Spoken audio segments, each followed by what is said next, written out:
And instead of the supervisory, we'll be activating the agent release mini system for the first time in a system test. So what I'm going to do first is I'm going to activate the agent release pull station, and when I pull it, that strobe will start flashing and the panel will go into a pre-discharge for like 15 seconds. And then after 15 seconds, the panel will go into a full discharge. So let's go ahead and pull the pull station in 3, 2, 1.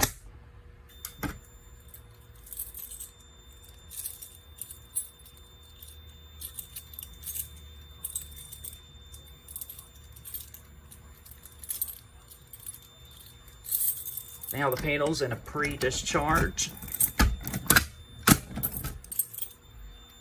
Here's the strobe flashing.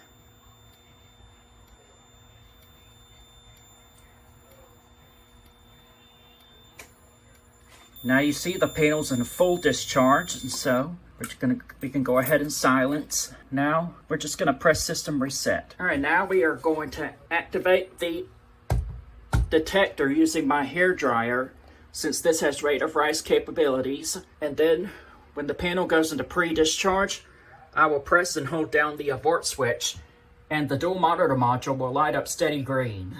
So let's go ahead and activate the detector.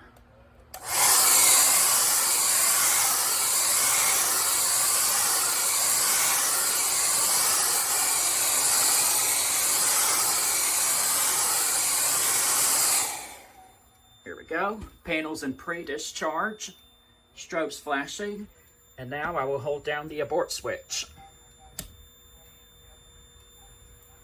Alright, now the abort activity is on the panel, but I cannot show it to you right now.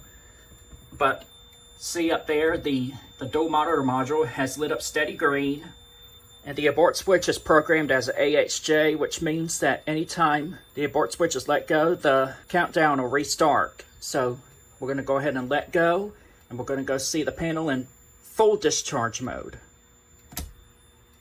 All right, now the panel's in a full discharge. So now we can go ahead and silence, and now we can just press system reset.